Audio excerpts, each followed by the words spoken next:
Hello horror movie lovers, I'm Trenton and I love movies, just like you, obviously. So I just watched Pet Sematary Bloodlines because I have pets and I'm pretty bad at spelling. Can you say magnetic? My expectations were very low. I am a fan of the original and the remake of Pet Sematary, but I didn't necessarily feel like there was a need to have a prequel to the remake. But did the movie meet my expectations? They were met, I guess. The movie was pretty bad.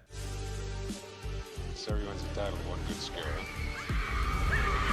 In 1969, a young Judd Crandall has dreams of leaving his hometown of Ludlow, Maine behind, but soon discovers sinister secrets buried within and is forced to confront a dark family history that will forever keep him connected to Ludlow. The first 3/4 of this video will be spoiler free, then the last fourth will contain spoilers. Don't worry, I will give you a warning before we enter spoiler territory. The characters in this movie are so damn boring and bland, it is insane. Bill, Timmy's dad, honestly felt so pointless, other than being the cause of everything that happens in the town throughout the movie due to him using the pet cemetery at the very beginning. His character just really didn't do much for me. Dan, Judd's dad, made me feel pretty much the exact same way as I did with Bill, but he honestly felt so damn pointless to the point where he honestly could have been written out of the movie entirely and I wouldn't have even noticed. Donna, Manny's sister, would probably have to be my favorite character. She didn't provide much to the story, but just the energy she gave off and her entire vibe was so likable, unlike pretty much every other character in the movie. Norma, Judd's girlfriend, would be a close second. I really liked her character as well, but again, she really didn't do much and wasn't really important until the third act, and even then she wasn't really that important. Manny, Donna's brother, was pretty annoying to me. I don't really have much to say about his character. I didn't like nor necessarily dislike him. I just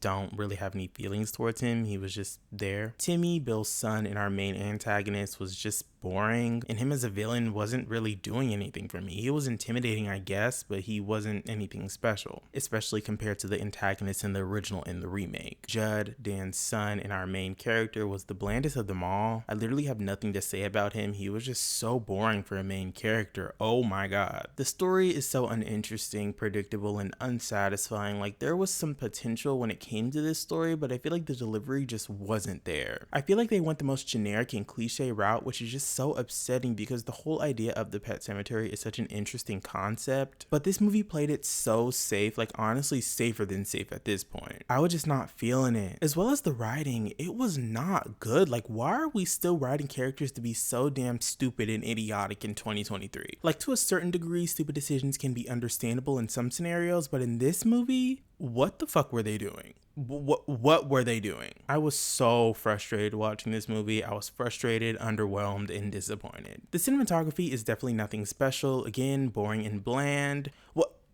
Talking about this movie is like annoying me. The movie looks fine, it looks professionally made, and it's very muted with cool undertones, which is fitting for the subject matter. I will give it that. The effects, I will say, were pretty good at times when they were practical, but also pretty bad at times, specifically when it came to the CG gore that's used multiple times throughout the movie. It looked unfinished to me, like blaringly so obvious that it's VFX. The tone just didn't feel like Pet Sematary, to be honest. It didn't really have that depressing feel that the original and remake had. Maybe it's because we weren't following the person that lost their loved one, or maybe it's the fact that both the original and remake are centered around young children dying and them being the antagonist, which creates a whole other type of dynamic, while this movie is centered around a young adult man dying and going after the town. It just did not feel the same tonally. The pacing is so damn slow. The movie isn't even 90 minutes and it feels like forever, like a solid 2 hours plus. There's absolutely no reason that the movie should have felt this long, like no reason.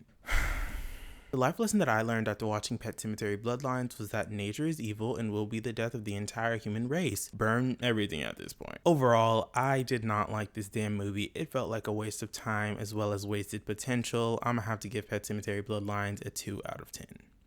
We are now entering spoiler territory. If you haven't seen Pet Sematary Bloodlines, watch it, then come back to the video, or if you simply don't care about spoilers, keep on watching. Normally in this portion of the video, I break down the movie, go more in depth with my likes and dislikes, as well as my favorite scene, least favorite scene, favorite kill, and least favorite kill. But I'm not even going to break down the movie. I hate having overwhelmingly negative things to say about a movie. I always want to try to keep my thoughts on the movies I watch as positive as possible when there is positive things to say, but in this case, there really isn't. Again, the story isn't anything interesting. It's so bland and so fucking boring. And I just really want to get this video done with quickly so I don't ever have to think about this movie again anytime soon. Again, we are now entering spoiler territory. There isn't really much that I want to talk about that's spoilery when it comes to my likes and dislikes besides two things. The whole third act was so bad. Like at that point, I just wanted the movie to be over. It was so unsatisfying. Like, why was it so hard to kill Timmy? Maybe it was just hard because everybody was stupid, but him taking out multiple people that literally had guns while he didn't was so damn infuriating. Like, there is absolutely no way that this movie is real. The aftermath of Norma's arm after Timmy's dog attacked her actually looked really good. Like, wow, it actually looked real and pretty gnarly. But the whole skin peeling effect that the dead kept doing purposely or by accident looked so bad. It looked so unfinished to me. And they did it multiple times. My favorite scene would have to be Norma getting chased in the hospital. I found it to be pretty suspenseful and arguably the best scene in the movie. My least favorite scene would have to be when the group split up in the third act. Like, it was such an obvious setup for their deaths and they were the first to die out of the group. Great, like, oh my god, I didn't see that coming at all. It was so surprising. My favorite kill would have to be Judd's dad, I guess. The kills in this movie were so lackluster. Even his was pretty boring, but out of the kills, his was probably the best, I guess. My least favorite kill would have to be that white man getting drugged under the stall. It was off screen. It was between his and the black lady's death, but at least we knew right away what happened to her. If you did enjoy this video, make sure to like and subscribe for more videos from me, and make sure to hit that notification bell so you'll be notified whenever I post a new video. Alright, horror movie lovers, I'll see y'all in the next one. Peace out.